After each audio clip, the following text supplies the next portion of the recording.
Salut, on se retrouve sur une nouvelle vidéo particulière parce qu'on va parler du défrisage. En fait, tout simplement, j'ai eu des commentaires sur un groupe Facebook parce que j'avais posté une photo de mes cheveux défrisés.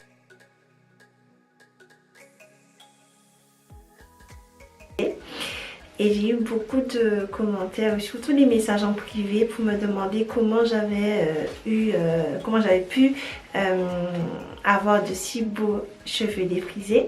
C'est pas moi qui l'ai dit, c'est elles qui me l'ont dit. Donc merci. Donc j'ai décidé de faire une vidéo sur le défrisage. Donc ce ne sera pas que cette vidéo là. Donc chaque dimanche, je ne sais pas si celle-ci va sortir dimanche soir, mais parce que voilà, j'ai des choses à faire. Mais chaque dimanche, je posterai, on va dire, des stories de comment avoir des cheveux défrisés, super beaux, super bien entretenus, super lisses, beaux, noirs et brillants.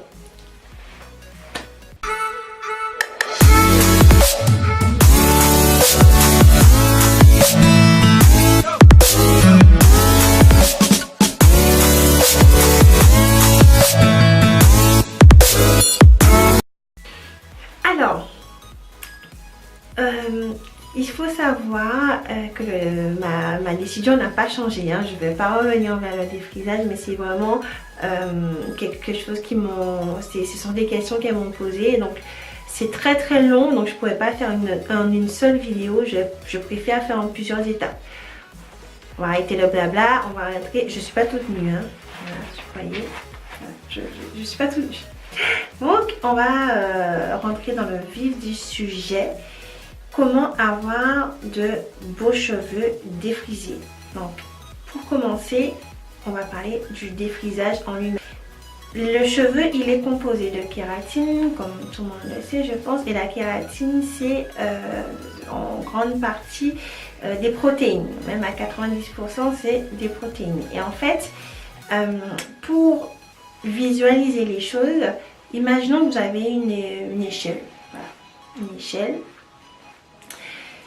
Une fois que vous mettez un produit défrisant sur vos cheveux, on va dire que les cheveux c'est l'échelle, bah, du coup ça casse les ponts disulfures. En fait, les ponts disulfures, c'est ce qui lie l'organisation même du cheveu. En fait, la molécule du cheveu, c'est une molécule un peu en spirale, et le fait de mettre de l'hydroxyde de sodium, puisque du coup c'est ça en grande partie le défrisage, ben ça casse cette échelle pour que le cheveu il soit molle.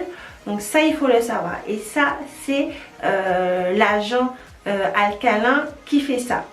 En parlant d'alcalin, il faut savoir que les produits défrisants, donc hydroxyde de sodium, la soude comme on appelle plus communément, ce sont ces mêmes composants qu'on va retrouver dans l'eau de javel, dans les produits très détergents qui débouchent vos canalisations.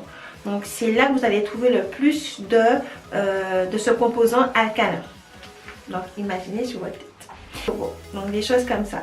Donc plus vous allez avoir un produit défrisant avec un taux élevé, plus vos cheveux vont être vraiment détruits, abîmés. Il n'y a pas le choix, le cheveu il va être détruit. Donc on va dire, le premier conseil, c'est de bien choisir son produit défrisant. Et il faut savoir que les produits défrisants chez les salons de coiffure, elles ont un très fort taux. Donc le pH doit être entre 13 et 14, idem que l'eau de javel. Donc c'est pour vous dire que ce sont des défrisants qui sont justement professionnels. Donc c'est que les salons... C'est que les salons qui peuvent exercer ce type de défrisant, parce que la qualité est très élevée. Donc pourquoi je vous parle de ça? Parce que vous avez le choix entre les défrisants avec soude ou les défrisants sans soude. Mais en réalité, les deux ont de la soude en fait. Il y en a un, ça sera l'hydroxyde de sodium, et l'autre ça va être des dérivés de l'hydroxyde de sodium, mais ça va être la même chose. Donc je peux pas dire que effectivement il y a un qui a de la soude et l'autre non. C'est très marketing, c'est pour l'aspect un peu moins, on se sent moins fautif entre guillemets de prendre un défrisage sans soude, mais ce sont deux choses très importantes que vous devez savoir sur les produits défrisants qui vont vous permettre de choisir le bon produit défrisant, sans soude et avec soude. Parce que sans soude, il y a des avantages et des inconvénients, et avec soude aussi, il y a des avantages et des inconvénients. Première chose, les produits défrisants, les kits défrisants vendus dans les supermarchés sont entre guillemets sans soude, parce que forcément la dangerosité du produit fait que avec soude c'est essentiellement dans les salons de coiffure, parce que le taux est très élevé. Donc ça, il faut savoir ça. Je vais vous donner ma préférence après. Je continue mon explication et je vais vous donner ma préférence après. Donc ce type de défrisant là, sur les paquets vous pouvez voir que c'est marqué l'air relaxeur. Je sais pas l'anglais, moi c'est pas, voilà. Donc je vais vous mettre le mot quelque part écrit par là pour vous dire que ça veut dire que c'est un produit défrisant avec soude. Comme il est très fort, les cuticules des cheveux ils se lèvent très vite. Donc ça veut dire que le produit agit plus rapidement qu'un défrisant sans soude, parce que le fort taux d'alcalinité du produit fait que les cheveux, vous voyez les cuticules, quand on dit que les cuticules sont bien fermées, est-ce que les cheveux sont bien hydratés, et le côté lisse, c'est quand les cuticules sont fermées. Mais quand elles sont ouvertes, des fois c'est la chaleur, hein, quand on fait des bains d'huile, on vous dit de mettre de la chaleur pour que ça puisse soulever les cuticules et que le bain d'huile puisse pénétrer, ben c'est pareil, sauf que là c'est pas du tout un bain d'huile, c'est pour vraiment faire rentrer le défrisage dans les cheveux.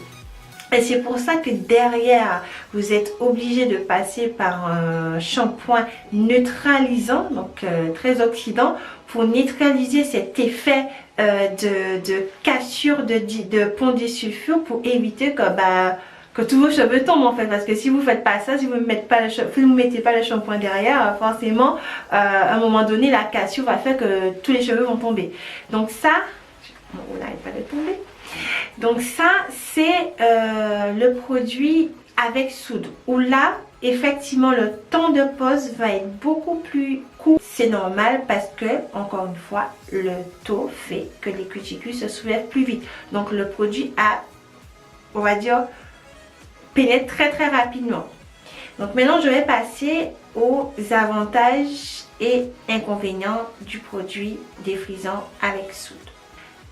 Alors je vais parler d'avantages, mais on va dire sans être avantage, puisque pour moi c'est quand même des choses qui sont assez dangereuses, mais on va dire les plus, on va plutôt dire les plus des produits défrisants avec soude, c'est que comme ils agissent très vite, donc ils abîment moins les longueurs des cheveux, parce qu'après quand vous rincez le produit, il y a quand même du produit qui passe sur les longueurs, hein. Mais donc du coup le produit est absorbé très rapidement, il lisse très rapidement le cheveu, donc ça abîme moins les longueurs. Je parle encore des longueurs, encore une fois parce que c'est très important. Deuxième chose, le produit il est déjà fait, c'est-à-dire que vous n'avez pas d'activateur à mettre. Vous savez le petit truc là qu'on mettait pour mélanger. Ça c'est quand on a un défrisant sans soude, donc il n'y a pas d'activateur d'agent dedans, donc c'est quelque chose qui est déjà tout prêt. Par contre, les inconvénients du défrisant avec soude, c'est qu'il vous tue le cuir chevelu. Il vous tue, mais il vous tue le cuir chevelu très rapidement, parce que c'est le pH le plus fort. Donc du coup il vous abîme pas les longueurs, mais il vous détruit le cuir chevelu. Les cheveux sont abîmés très rapidement parce que le produit est très fort. Donc ça rentre même dans votre sang, il faut savoir, ça rentre dans vos vaisseaux, le cuir chevelu, ça rentre quoi. Donc ça il faut le savoir. Les défrisants, les produits défrisants sans soude maintenant, sans. Je vais bien dire entre guillemets si vous avez suivi. Ils disent sans soude parce que comme c'est pas directement l'hydroxyde de sodium, donc ce sont des dérivés, forcément le pH, donc le taux d'alcalinité du produit est beaucoup mais beaucoup moins élevé que celui avec soude. Donc ce qui veut dire que c'est, je dirais pas que c'est mieux parce que d'accord il est moins agressif, mais par contre vous êtes obligé de le laisser plus longtemps parce qu'il agit plus lentement. Il agit plus lentement parce que le taux il est plus faible, donc du coup il casse quand même pas mal de molécules de vos cheveux parce que vous le mettez plus longtemps pour donner l'aspect lisse. Ce qu'il faut savoir c'est que avec ce produit là le cuir chevelu est moins abîmé. Le cuir chevelu est moins abîmé par la simple et bonne raison parce qu'il n'y a pas autant de produits alcalins dedans. Donc forcément il est moins abîmé. Par contre il abîme plus les longueurs parce que du coup les défrisants sans soude laissent des résidus sur les cheveux. En résumé, pour faire court, les défrisants avec soude sont moins nocifs pour les longueurs mais très agressifs pour le cuir chevelu. Tandis que les défrisants sans soude, c'est l'inverse. C'est-à-dire qu'ils sont moins agressifs sur le cuir chevelu, par contre plus agressifs sur les longueurs. Donc moi, mon avis là-dessus, j'ai choisi d'avoir un défrisant sans soude parce que je peux gérer on va dire la cassure de la fibre de la molécule de la kératine sur les longueurs parce que vous connaissez très bien, il y a 10 000 produits, donc ça sera dans la prochaine vidéo bien sûr, 10 000 produits pour traiter les cheveux, donc les mèches hein, qu'on a abîmées, faire des soins, des choses comme ça. Mais le cuir chevelu, quand il est brûlé, ça va être très compliqué de le réparer entre guillemets, de le soigner, ça va être très compliqué. Donc c'est pour ça que le premier conseil, moi ce que j'ai fait pour avoir les cheveux comme vous avez vu sur le groupe Facebook, c'est que j'ai décidé de ne pas utiliser de défrisant avec soude, ce qui veut dire que j'achète mon défrisant dans le supermarché, mais ce qui veut dire aussi que je viens avec mon produit défrisant dans le salon de coiffure. La base pour avoir les cheveux défrisés super beaux, c'est acheter son produit défrisant au supermarché, mais de l'appliquer dans un salon de coiffure. J'espère que cette vidéo vous a plu. Donc du coup je ne sais pas à quelle heure que vous la regardez, donc je vous souhaite une bonne journée, une bonne après-midi ou un bon matin, ça dépend à quelle heure que vous voyez cette vidéo. Bye bye.